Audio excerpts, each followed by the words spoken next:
Всем привет, с вами Джек. Если вы запустили это видео, вы знаете, на каком вы канале. Давайте с вами с места в карьер. Сегодня поговорим про роды. Почему выбрал такую тему? Потому что проверяю периодически статистику своего канала. Вначале мне удалось создать бойцовский клуб. У меня были среди телезрителей исключительно мужчины в возрасте от 25 до 34 лет. На днях проверял статистику, она диаметрально изменилась. Теперь у меня зрительницы того же возраста, 100% женского пола.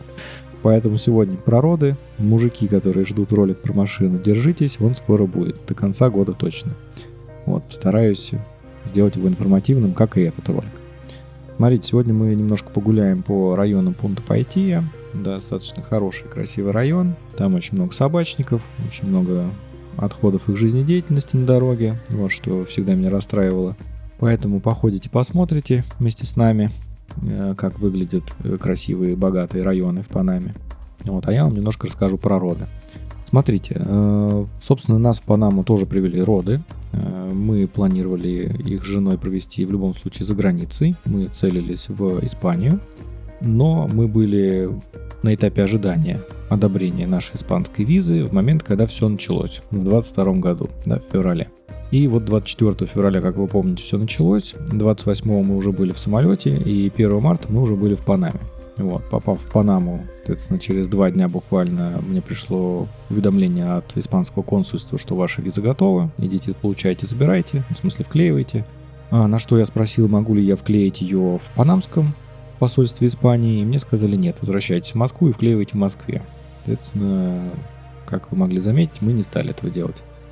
Поэтому, как мы, соответственно, и попали в Панаму, очень, на самом деле, популярный вопрос, мне кажется, в комментариях я где-то отвечал, сложилось 3 потрясающих факта. Во-первых, надо помнить о том, что это постковидный период, во многие страны все еще требовалась прививка от ковида, сертификация о том, что вы привиты. Так как жена уже была на большом сроке беременности, мы не хотели делать никаких прививок, потому что непонятно, как это все скажется.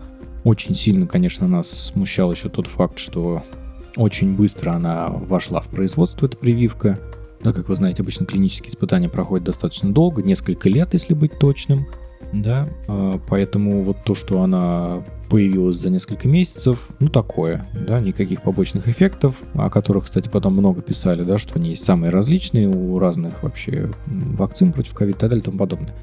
Извините, что растекаюсь в мысли. В общем, прививка от ковида была сюда не нужна, в Панаму. Второй момент – это виза. Она тоже сюда не нужна для граждан России. 3 месяца можно находиться без визы. И третий момент – это паспорт для ребенка. То есть, как вы можете знать, почти все страны Южной Америки и Северной Америки, в принципе, дают паспорт по праву почвы. Ребенок, если рождается в стране, он получает сразу же местный паспорт. Эти 3 фактора сошлись в Панаме, потому что в остальных странах на тот момент либо нужна была виза, либо требовалась прививка от ковида, а Панама позволяла нам взять чемодан и сесть в самолет. Как вы могли заметить, мы сделали достаточно оперативно и оказались здесь. Смотрите, что касается самих родов. Давайте начнем с самого начала, с палок в ваши колеса, в колеса вашей телеги. Сейчас все очень сильно поменялось и ужесточилось. В каком смысле? Америка, которая Соединенные Штаты, как вы знаете, активно борется с мигрантами. Им очень не нравится, что многие люди летят в страны как раз Латинской Америки либо в Мексику, и затем ножками идут в сами Соединенные Штаты. Поэтому они негласно спустили правила всем остальным странам и авиакомпаниям на то, чтобы делать дополнительные проверки для всех тех, кто собирается прибыть на данные континенты. В чем заключаются эти проверки? Первое – это обязательное наличие обратного билета. Когда мы улетали, оно тоже, в принципе, было обязательным. Мы летели туркишами через Турцию, и о необходимости наличия обратного билета узнали на стойке регистрации. Мы уже прибыли в аэропорт, соответственно, начали регистрироваться. Меня спросили, где ваш обратный билет? Я сказал, а зачем? Они сказали, потому что такие правила. Я отошел от стойки регистрации, прямо через мобильный телефон в моменте купил обратные билеты, повторно подошел к стойке регистрации, все показал, нас пустили, мы полетели. Сейчас, соответственно, надо обязательно покупать их одновременно, чтобы они были одним комплектом. Вы когда покупаете билет туда, тут же в этот же момент надо покупать и билет обратно. Если вы сделаете как я, сначала купили билет туда, а потом как-то отдельной сессией докупили билет обратно, могут не пустить, насколько я слышал. Вот, второй момент – это наличие багажа. Как я уже сказал, Панама не требует визы. Здесь вы можете находиться, для граждан РФ, здесь вы можете находиться порядка 3 месяцев. Соответственно, если вы летите сюда на 3 месяца и у вас за плечами легенький рюкзачок, да, без какого-то солидного чемоданчика, будут вопросики. Да, это говорит явно о том, что вы, явно не собираетесь задерживаться в той стране, куда вы летите. Да, то есть вы прям потенциальный мигрант. Вот, поэтому тоже могут придраться не пустить. Поэтому багаж обязательно надо с собой иметь, особенно если вы летите на долгий срок. Не знаю, как обстоят дела с тем, что вы летите к каким-то родственникам. Да, соответственно, никто не исключает того, что в этих странах живут ваши родственники. Возможно, если вы летите к родственникам, таких строгих требований уже нет. Но, тем не менее, считаю своим долгом вас предупредить. И третий момент – это всякие разные штампики в вашем паспорте, а конкретно нарушение миграционного законодательства. Да, бывают такие ситуации, когда вы прилетаете в какую-то страну по туристической визе и немножечко там задерживаетесь. Да, соответственно, у вас туристическая виза заканчивается, на выезде обычно вас заставляют заплатить штраф. То есть мы не говорим о случаях, когда вы довели до ситуации, когда вас поймала какая-то миграционная служба, да, и уже прям принудительно депортировали из страны, и это прям совсем потрачено. Нет, мы говорим вот о таких мелких нарушениях. Тоже читал в местных чатах наших панамских о том, что могут к этому придраться. Если у вас ранее были нарушения миграционного законодательства, тоже могут не посадить вас в самолет, потому что, опять же, вы потенциальный тот самый иммигрант, который пойдет в Соединенные Штаты. Поэтому имейте в виду. Теперь то, что касается родов. Как вы знаете, а если не знаете, я вам рассказываю, для того, чтобы лететь на самолете на большом сроке, надо брать справку у гинеколога о том, на каком вы сроке находитесь. И, соответственно, этой справки вам будет недостаточно. Вам надо смотреть по требованиям авиакомпаний, на каком сроке максимальном они допускают, соответственно, беременных женщин к перелетам. Потому что то, что вы взяли справку, не дает вам гарантии того, что вас пустят, в принципе, на самолет. То есть там дополнительно перепроверяйте, соответственно, по правилам той авиакомпании, которой вы хотите воспользоваться.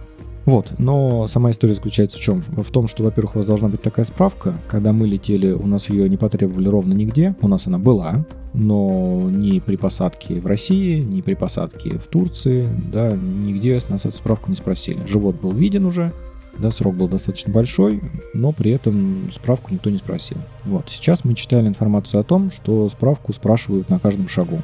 Поэтому имейте ее в виду, и не только в виду, но и желательно в кармане. Вот. Далее, наверное, по основным моментам все, что надо учитывать непосредственно в самом пути, что путь этот не легкий, это все-таки 12-15 часовой перелет, да, зависит от страны, из которой вы будете вылетать. В Панаму есть прямые рейсы из Турции, Испании, Франции, Германии и Нидерландов. Про Францию и Германию это мне подсказывает интернет, поэтому я не могу ручаться со стопроцентной гарантией, что они там есть, перепроверяйте. Но вот про Турцию, Испанию и Нидерланды могу ответственно сказать, что да, такие рейсы есть. Там, соответственно, в каждой из перечисленных стран есть своя авиакомпания национальная, которая занимается трансатлантическими перелетами. Вот, и вы можете прибыть в Панаму. Мы с нашего опыта летели туркишами, да, через Турцию, из Стамбула мы вылетали. Перелет у нас был не совсем прямой, он проходил через Боготу, это город, или Богату, извините, я не знаю, как правильно, это город в Колумбии. Мы сели на заправку и на то, чтобы добрать там каких-то пассажиров, буквально на час, и там буквально через час уже были в Панаме. То есть это, соответственно, происходит все уже на континенте Южной Америки, поэтому там, не принципиально, я считаю. Вот. Дальше. Какой важный момент? Да, про сложности и про сам путь рассказал. Большой блок этого видео будет посвящен так называемым помогаторам. Да, это те организации, которые здесь, на территории Панамы, организуют сам процесс родов. Да, то есть они вам помогают на всех этапах, начиная вот от встречи вас там в аэропорту, трансфер до вашего жилья. Иногда они даже помогают вам с подбором жилья, да, в котором вы будете проживать. Соответственно, они обычно отвозят вас в клиники, знакомят вас с врачами, да, дают вам возможность пообщаться, выбрать того врача, который вам понравился и так далее и тому подобное. Да, и вот вплоть до того, что они помогают вам оформить непосредственно панамский паспорт на ребенка и российский паспорт, если вы посчитаете это нужным, тоже помогает вам оформить. Вот. После этого ваши договорные отношения заканчиваются, и дальше вы уже сами решаете, что с этими всеми делами делать. Вот. В чем, собственно, соль Соль в том, что в том же панамском чате, который я неоднократно упоминал, да, называется Панама чат, так легко, можете его найти в Телеграме, регулярно идут холивары на тему того, что стоит ли вообще обращаться к таким организациям. И сам холивар сводится к чему? К тому, что если вы в достаточной степени владеете интернетом и гуглом, то вы всю информацию можете найти в интернете. И, соответственно, такие организации вам, в принципе, не требуются. Вот, и мы лично знаем людей, которые приехали сюда, все это было для них в новинку, то есть это первый раз они рожали в Панаме, и они совсем справились сами, чем невероятно гордятся, соответственно, имеют на это право. Вот, мы же, соответственно, пользовались услугами данных организаций, да, я даже оставлю ссылку на ту организацию, которая нам помогала в описании к этому ролику.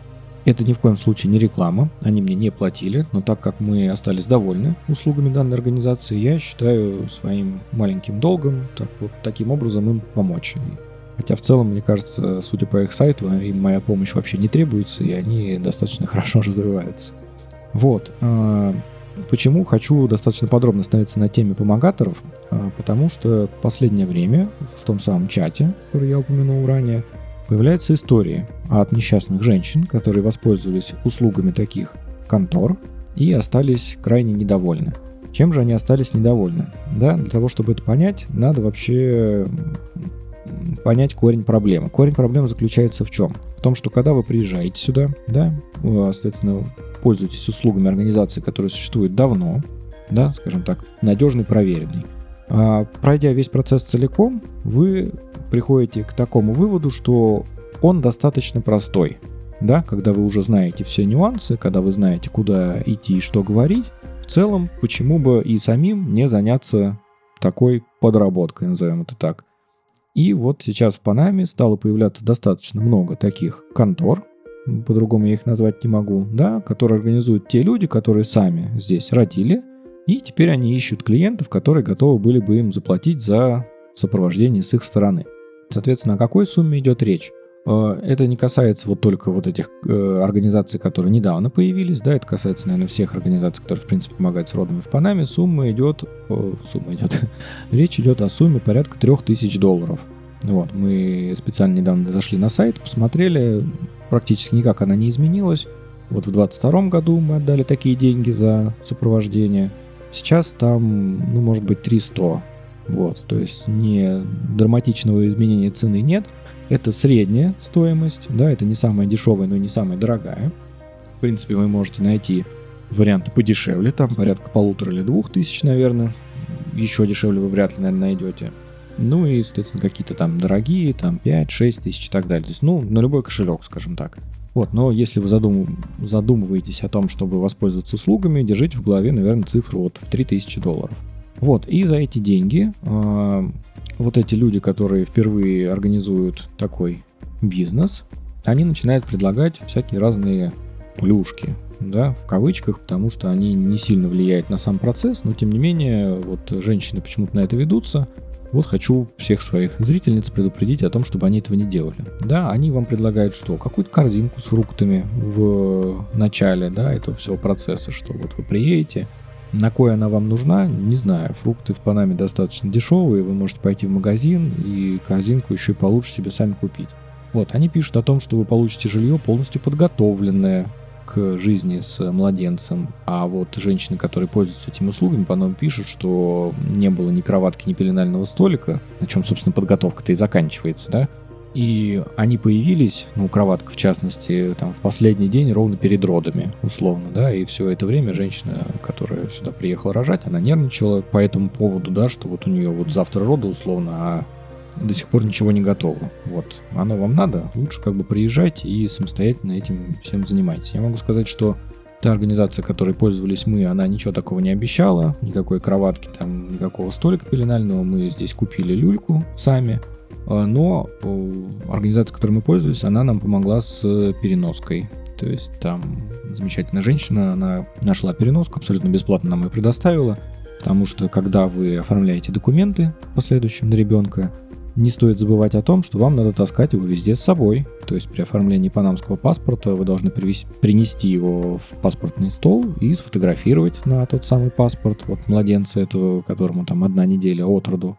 Вот, поэтому не думайте о том, что вы оставите его там с супругом или с супругой дома и сами поедете заниматься всеми бумажными делами. Нет, это вот с новорожденным ребеночком надо будет потаскаться.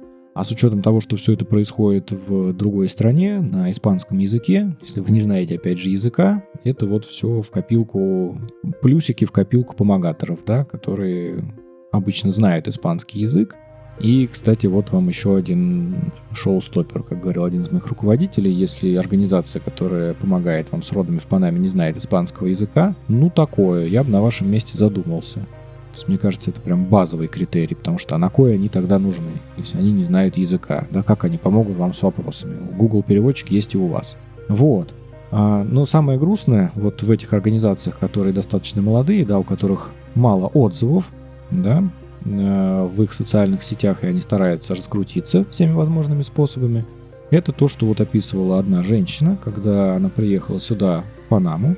Соответственно, уже прошли сами роды, и настал момент оформления документов. И вот она столкнулась с вот этими небольшими минусами, с вот этой вот корзинкой с фруктами, да, что ее вручили не в то время, не в том месте, что она не содержала того, что она ожидала и так далее и тому подобное. То, что вот не было кроватки вовремя предоставлено, да, она нервничала, переживала. Вот это вот совокупность небольших минусов, соответственно, не сподвигала ее к тому, чтобы оставить положительный отзыв этой организации. А эта организация, в свою очередь, очень сильно хотела получить от нее такой отзыв, потому что, как я уже упомянул выше, отзывов достаточно мало. Вот. И на этапе оформления документов эта организация заявила этой несчастной женщине, что если вы не поставите нам положительный отзыв, если вы не оставите его, то мы не будем помогать вам с оформлением документов. Вот.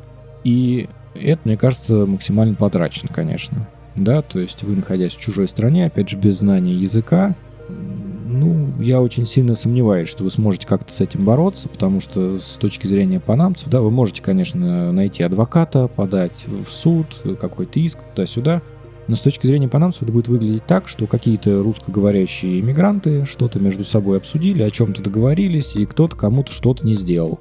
Вот, и им вообще абсолютно неинтересно, что там произошло, потому что в этом во всем панамские граждане не задействованы. Поэтому то, что что-то там несколько иммигрантов между собой не поделили, мало кого волнует здесь. Вот, поэтому имейте это в виду и будьте осторожны. Надеюсь, данное видео вы найдете полезным, и оно поможет вам избежать каких-то не то чтобы распространенных, но достаточно критичных ошибок. Всем спасибо, подписывайтесь, ставьте лайки. Скоро новое видео.